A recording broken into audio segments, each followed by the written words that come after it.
සුබම සුබ දවසක් කියලා මම මගේ දෝල පුතාලට හදවතින්ම ප්‍රාර්ථනා කරනවා. ඉතින් මගේ දරුවනේ නංගියේ මල්ලි මං අද කතා කරන්නේ නම් ඔයාලත් එක්ක දේශපාලන විද්‍යාවට සම්බන්ධ මාතෘකාවක් ගැන නම් නෙවෙයි.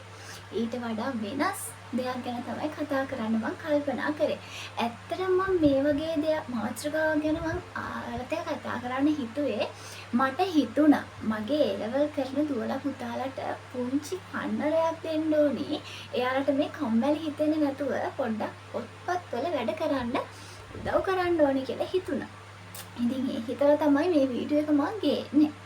මේක ඇත්තටම දැන් කිව්වොත් A-level කියන්නේ ඒ වයස කියන්නේ හරිම සෙල්ලක්කාර දඩප්පර වයසක්.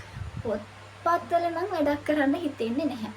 අනේ බාහිර දේවල් තමයි කරන්න වැඩිපුර හිතෙන්නේ. පොතක් අතට ගත්තොත් අනේ දෙයියනේ හිතෙන්නේ ෆෝන් එක බලන්න එහෙමත් නැත්නම් යාළුවෙක් එක්ක රවුමක් ගහන්න. ඔන්නෝව තමයි හිතෙන්නේ. ඒක සාමාන්‍යයි. මං ඉතින් මේ මෙහෙම කිව්වට ඔයාලා කාලේ මම ඉඳිත් මටත් ඔය ලෙඩේ ටිකක් තිබ්බා. ඒක සාමාන්‍යයි. හැබැයි මේ සාමාන්‍ය ලෙඩේ අසාමාන්‍ය කරගත්තොත් තමයි මගේ දරුවනේ අපිට වැඩක් කරගන්න බැරි වෙන්නේ. ඒ සාමාන්‍ය ලෙඩේ අසාමාන්‍ය වෙන්න කලින් අපි බෙහෙතක් ගන්න ඕනේ. ඒ කරලා ඒ ලෙඩේ චුට්ටක් අඩු කරලා අවුරුදු 2යිනේ 2මාරක් නැත්තම් ඔය පොඩි කාලේ පොත්පත් ටිකට වැඩිපුර අවධානය යොමු කරන්න ඕනේ. නැත්තම් අපේ ජීවිතේ හැම පිටින්ම විනාශ වෙලා යනවා. ඒක අනිවාර්යයි ප්‍රත්‍යක්ෂයි. මේක තේරුම් ගන්නේ නැතුව මේකේ තියෙන අර අඳුරු පැත්ත හිතන්නේ නැතුව අර ඒ කාලෙට තියෙන අර විනෝදය ගැන හිතලා වැඩ කරොත් එහෙම ඇත්තටම අපේ ජීවිත කාලෙම අඳුරු වෙනවා. අපි අර hina වෙලා සතුටින් හිටියට මගේ දරුවනේ ඒ මොහොත ඊට වඩා ලොකු අඳුරු ලෝකයකට තමයි අපිට ගමන් කරන්න සිද්ධ වෙන්නේ. ආන් එදාට හිතෙනවා අර අවුරුදු 2 මම වැඩ කරා නම් මගේ අනාගතයට යන්න ඕන පාරක් මම හදාගත්තා. ඒ ෆවුන්ඩේෂන් එක මම එදා දාගෙන තිබ්බනම් අද මට මෙහෙම වෙන්නේ නෑනේ කියන දවසක් එනවා. දැන් මේ වීඩියෝ එක අහනකොට අර අවුරුදු 2 ඒ අඩිතාලම දාගන්න බැරි වුණ අයට දුකක් හිතෙන්න පුළුවන්. ඒ වුණාට ඒ අයටත් අවස්ථාව තියෙනවා A-level විතරක් නෙමෙයි. තව ඉගෙන ගන්න මේ ලෝකේ ලංකාවේ ගොඩාක් දේවල් තියෙනවා මගේ දරුවනේ. ඉතින් කොහොම හරි ඉගෙනීම තමයි අපිට ඕනේ අපේ ජීවිතේ සාර්ථක කරගන්න නම්. විවිධ පැති තියෙනවා. නමුත් ඒවා తాවකාලිකයි. ඒක ඉතින් අර එක එක්කෙනාගේ වාසනා ගුණය අනුව පොඩි කාලයකට තමයි ඒකෙන් ඒ සතුට ලැබෙන්නේ. ඒකෙන් ඒ කියන්නේ තමන්ගේ ජීවිතේ සතුටින් ඉන්න පුළුවන්කම ලැබෙන පොඩි කාලයයි. ඒ වගේ නෙමෙයි දරුවනේ අපි ඉගෙන ගත්තොත් ඒ ඉගෙනීම මැරෙනකම්ම තියෙනවා. ඇත්තටම අපි මේ මොනවා හම්බ කරගත්ත තට්ටු දෙකට තුනට ගෙවල් හැදුවත් වාහන ගත්තත් ස්මාර්ට් ඇපල් ෆෝන් ගත්තත් ඇත්තටම හිතන්නකො අපි මැරෙන්න යනකොට අපි ගාව තියෙන්නේ අපේ ගුණ යහපත්කම් ටිකයි මොනවා හරි ඉගෙන ගත්තා නම් එන්නේ ඒ ටික තමයි අපේ මොලේ තියෙන්නේ. එච්චරයි අපි ගෙනියන්නේ. අර මොකක්වත් අපි ගෙනියන්නේ නැහැ. මැරෙනකොට හරි සතුටින් මැරෙන්න පුළුවන් අන්න මේ කියන ගුණ ධර්ම සහ ඉගෙනීමෙන් අපි පොහොසත් පුද්ගලයෙක් බවට පත් වුණා. ඉතින් මම මේ වීඩියෝ එක ගේන්නෙම A-level කරන මගේ දුවල පුතාලා ඉලක්ක කරගෙනමයි. A-level කියන්නේ මගේ දරුවනේ අපේ ජීවිත කන පිට හරවන්න පුළුවන් අවස්ථාවක්. ඉතින් මේ අවස්ථාව ප්‍රබල අවස්ථාව අපි ජය ගන්න ඕනේ. ඒකෙන් පෙරදෙන්න එපා. ඒකෙන් පෙරදුනොත් හරිම අපරාධේ. මොකද ඒක ජයග්‍රහණය කරගත්තොත් මගේ දරුවනේ නංගියේ මල්ලියේ අපිට කරගන්න බැරි දෙයක් නැහැ. දැන් මං ගැන කිව්වොත් මාත් ඉතින් A-level කාලේ ඇත්තටම ටිකක් කම්මැලිකම හිතුණා. හැබැයි ටිකයි ගොඩක් හිතුණ අවස්ථා තියෙනවා. ඒ වුණාට මම මගේ අනාගතය ගැන හිතුවා. මට ඕන වුණා අර ෆෝන් එකේ හොඳට ඉගෙනගෙන හොඳට සල්ලි හොයලා අම්මලාට තාත්තලාට සලකගෙන අර ඉන්න පිරිසක් ඉන්නවානේ. අන්න ඒගොල්ලෝ දකින්නකොට මට හිතුණා අනේ මාත් දවසක හොඳ දැනුමක් තියෙන හොඳ ගුණධර්ම වගා කරගත්ත පුද්ගලයෙක් වෙන්න ඕනේ. එතකොට මටත් මගේ අම්මට තාත්තට මගේ සහෝදරයන්ට හැමෝටම මං හින්දා සතුටක් දෙන්න පුළුවන් නේ කියන හැඟීම මට ආවා. ඉතින් ඒ හැඟීම වෙනුවෙන් ඒ හැඟීම සමහර වෙලාවට යට යනවා සමහර වෙලාවට උඩ එනවා. ඒ හැටි ඒක ස්වභාවිකයි. හැමෝටම එහෙම තමයි. ඉතින් කොහොම හරි මං අර මට ආපු අදිෂ්ඨානය මගේ දරුවනේ කොහොම හරි උඩින්ම තියාගත්තා. ඒක උඩ තියාගෙන අනිත් ඒවා පහලින් තියන් තමයි මම වැඩ කරේ. ඒ කරලා කොහොම හරි මේ වෙනකොට යම් තාක් දුරකට මගේ ජීවිතේ පිළිවෙලකට හදාගෙන තියෙනවා. ඉතින් ඒ අර උත්සාහය අරමුණ නිසා අපේ අරමුණ හොඳ වෙන්න ඕනේ. ඒක අපි මොකක් හරි අරමුණක් ගොඩනගා ගද්දී ඒක කාලයට ගලපෙන්න ඕනේ. ඒක අපිට කළමනාකරණය කරගන්න පුළුවන් වෙන්න ඕනේ. තේරුණාද? කාලයට ගැලපෙන්න ඕනේ. අපිට කළමනාකරණය කරගන්න ඕනේ. එන්නේ ඒ වගේ අරමුණක් තමයි අපි ගොඩනංවා ගන්න ඕනේ. අපිට ගැලපෙන අරමුණක්. එක එක්කෙනාට ගැලපෙන අරමුණු ගොඩනගා ගත්තොත් ඒව නම් අපිට සාක්ෂාත් කරගන්න බෑ. අපිට ගැලපෙන අරමුණ අපි විසින්ම හදා ගන්න. ඊට පස්සේ ඒ අරමුණ හඹාගෙන හිමින් අපි අරමුණ ගාවට යන්න ඕනේ. අරමුණට එකපාරම යන්න බෑ. අරමුණට යනකොට මෙහෙම අරමුණ නම් මෙතනින් පටන් ගත්තොත් ඔහොම උඩට එනකොට ආයෙත් පහළට යනවා. ආයෙ උඩට එනවා. ඔහොම කොහොම හරි ඒ අරමුණට යන්න පුළුවන්. ඉතින් අපි අරමුණට යන්න නම් මන්නම් කියන්නේ අරමුණට යන එකේ රහස ඉගෙන ගන්න ඕනේ. විශේෂයෙන්ම A level එක නම් පාස් වෙන්නම ඕනේ.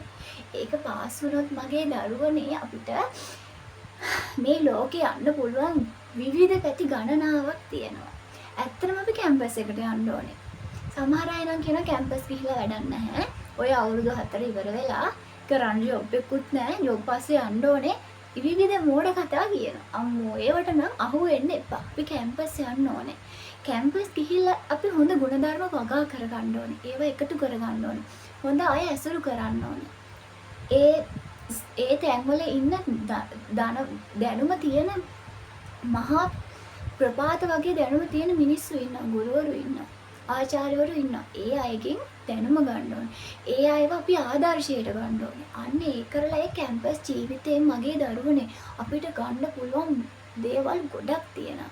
ඉස්කෝලෙන්වත් ප්‍රයිවට් ක්ලාස් එකෙන්වත් සමාජයෙන්වත් ගන්න බැරි ගොඩක් දේවල් අපේ ජීවිතයට එකතු කරගන්න හොඳම තැනක් තමයි මේ කැම්පස් එක කියන්නේ. ඒක ඉතින් අපි හරියට ලබා ගන්න ඕනේ. හරියට ලබා ගත්තොත් මගේ දරුවනේ අපේ මේ ජීවිත අපිට කන පිට පෙරලා ගන්න පුළුවන්. අපි හැම වෙලේම අනිත් අයත් එක්ක හොඳින් ඉන්න ඕනේ. ඒක තමයි හොඳම කාරණාව. අනේ අනිත් අයට ඉරිසියා කරන්න එපා. එයා විභාගෙට ලකුණු ගද්දි පාස් වෙනකොට ෆෝන් එකක් ගත්තා.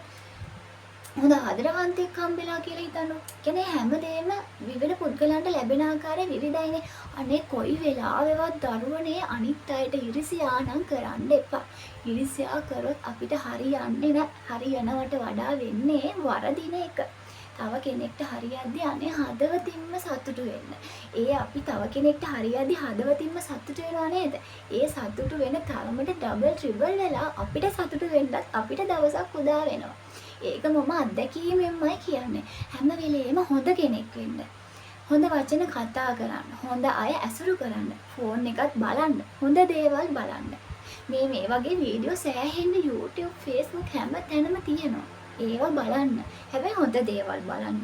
ඒ කරලා ඒ වගේ පන්නරයක් ගන්න, ඉගෙන ගන්න කොහොම හරි උත්සාහ කරන්න මගේ දරුවනේ. කොහොම හරි A level exam එක පාස් වෙන්න. ඔයාලා මම කියනවට ඇත්තටම හොඳට කාලසටහනක් හදලා වැඩ කරලා බලන්නකෝ. දැන් අපි පොත්පත් පැත්තක දාලා ඉන්නවනේ. ඒ වුණාට අපි දැන් මොන පොත අපේ මොකක් හරි අදාළ විෂයකට පොතක් ගන්නවා. එක පාඩමක් පාඩම් කරනවා. ඒක ඉවර වෙලා ඔන්න දැන් මහන්සියනේ ටිකක් ඉනවා. නිකමට හිතන්නේ ඉන්නකොට හිතෙනවා දෙයියනේ මට පාඩම් කරන්න ගොඩක් තියෙනවානේ.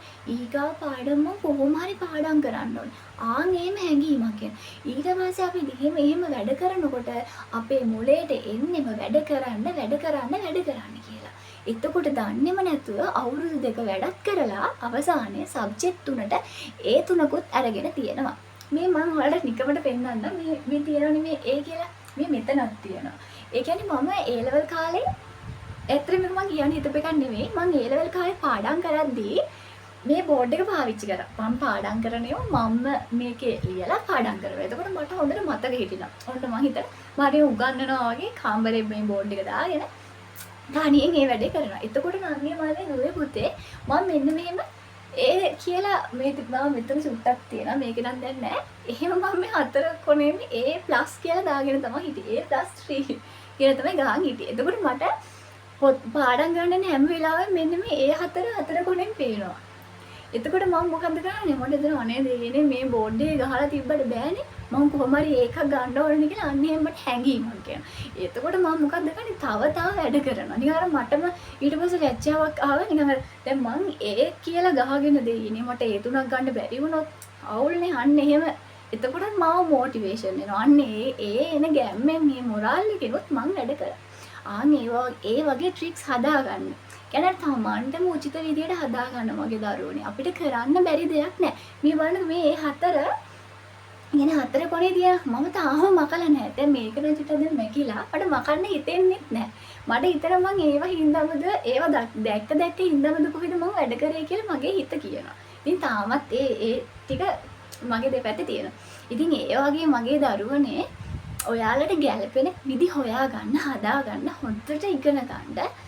ඉගෙන ගන්න එක නම් පැත්තකට දාන්න එපා. බොරු දේවල් පස්සේ දුවන්න එපා. බොරුවට හති වැටෙනවා විතරයි. ඊට පස්සේ හති නිවා ගන්නවත් අපිට පිළිසරණක් නැති වෙනවා. ඒ හින්දා ඒව පස්සේ දුවන එක නවත්තලා මෙන්න මේ වගේ එක්සෑම් එකක් පස්සේ හති වැටි දුවන්න. පොඩි කාලයක් දුවපුවාම ඊට පස්සේ මාර සතුටින් ජීවිතේ ගත කරන්න පුළුවන්. ඉතින් මගේ දරුවනේ මම මේ වීඩියෝ එක මෙතනින් නවත්තනවා. මම පොඩි ඔයාලගේ ඉගෙනීම් කටයුතු සාර්ථක වෙන්න පොඩි උදව්වක් විතරයි මේ කරේ මේ වීඩියෝ එකෙන්. ඉතින් මම ප්‍රාර්ථනා කරනවා අනේ මේ වීඩියෝ එක ගොඩාක් A-level කරන ළමයිට බලන්නම ලැබේවා කියලා ප්‍රාර්ථනා කරනවා. මේක බලලා හිතට පොඩි පිට් එකක් ඇවිල්ලා පාඩම් කරන්න හිතට ගලාගෙන ඒවා කියලා ප්‍රාර්ථනා කරනවා. ඉතින් මම මෙතනින් මගේ මේ වීඩියෝ එක නවත්තනවා. තවත් මේ වගේ රසවත් වීඩියෝ එකක් අරගෙන එන්න ඔයාලගේ ජීවිතේ සාර්ථක කරගන්න. ස්තුතියි.